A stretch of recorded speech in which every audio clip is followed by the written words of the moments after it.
Hi, I'm Ingrid Gattari from Achievers Group, and I'd like to share with you what I've learned as a student of leadership. I call it Leadership Foundations.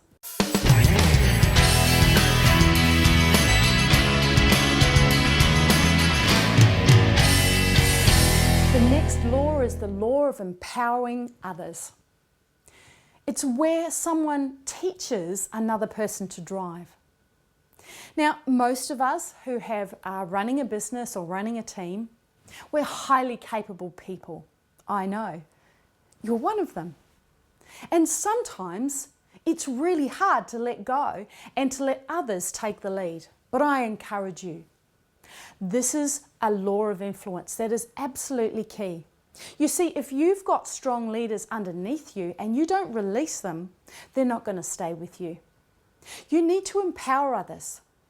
So how do you do that? Well, it starts with the law of connection or the law of rapport.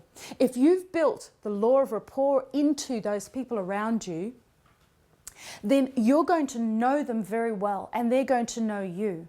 And so therefore you as the leader can empower that person to do what they should be doing, to add value to your organization. Release them, let them go. And you might be surprised at just how valuable they will be. As a leader, we just will not achieve anything if we don't have a team. Your team will buy into you if you empower them. The law of empowerment, empowering others where you teach others to drive, that is a key element of influence. So let's talk about buy-in. People buy into the leader before they buy into the vision. And again, that's that relational skill. So if people aren't buying into you and you're looking behind you and no one's there, check your rapport, check your connection, check your listening skills. Go back and rebuild trust and rebuild respect. Buy-in is when you're doing the ask, and you can't ask people until they know you've touched their heart. That's very important. There's going to be times when you're going to have a change in your business or a change in your team, or you're going to release a new product where you need the buy-in and the support of your team. If there's no rapport with you and they don't respect you, nothing's going to happen. Buy-in is really the test of your influence. This is where the rubber hits the road, people. I encourage you, invest in this law. It will see you and your business and your organization fly. The next law is the law of winning. You see, it's really important to celebrate the successes in a small way and in a large way. And if you've been successful in a particular area, you will find that people want to know how you've done that. Tony Gattari, for example, his success and his win with the retailer Harvey Norman has then played out in the fact that people follow him. They want to know what he did to get to that place of success. He did it with a team. He didn't do it alone. So I encourage you, celebrate the small wins and the large wins. And what you'll find is that things will gather momentum. And that's our next law. The law of momentum. The foundational principle of momentum is incredible. It is easier to steer than to start, I must admit.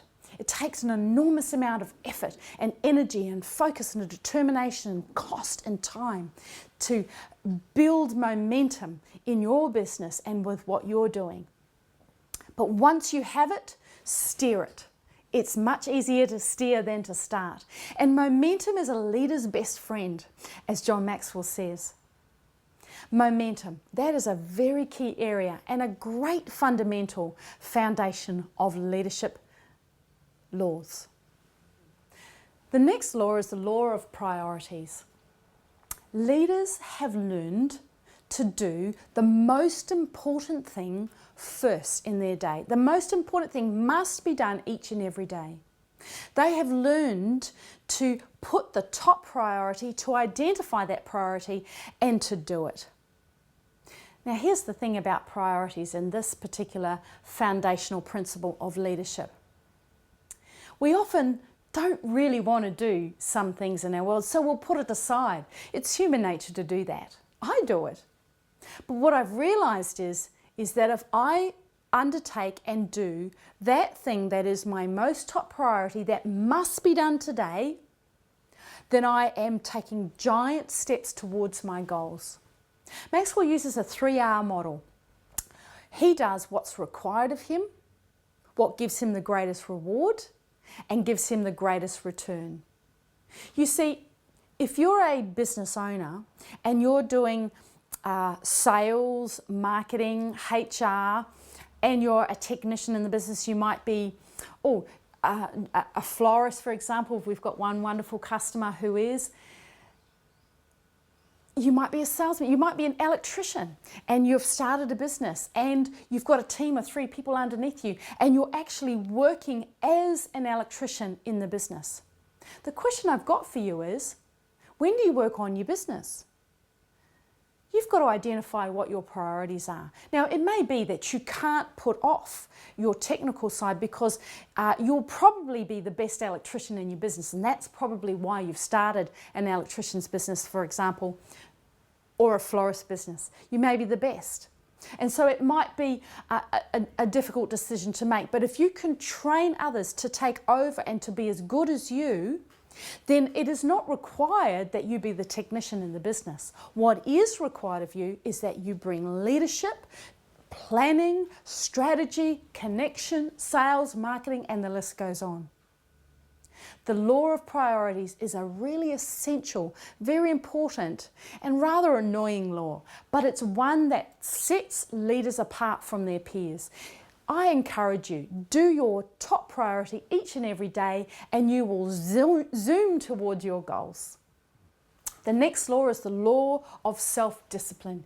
You see, I liken the top CEOs, the top leaders, the Prime Minister and the like, and the President of the United States, for example, and the Prime Minister of the UK as the top leaders. I liken them to being like an Olympian athlete. What's happened? What makes them the top of their game? Well, they've spent time in preparation. They have paid the price on the racetrack. They have paid that price of pain, maybe, to succeed. You may not have a desire to be the top athlete or an Olympian type CEO or a top level CEO, but that's okay. You may decide that you want to be better than you already are. I really encourage you to do that. And I think if you're watching these videos, then you want to be better than you already are. There is a little bit of a price to pay. And I know that you can do it. It's called self-discipline. You see, leaders have paid the price to succeed. You can't really have the fame and fortune, so to speak, of being the top leader without paying the price.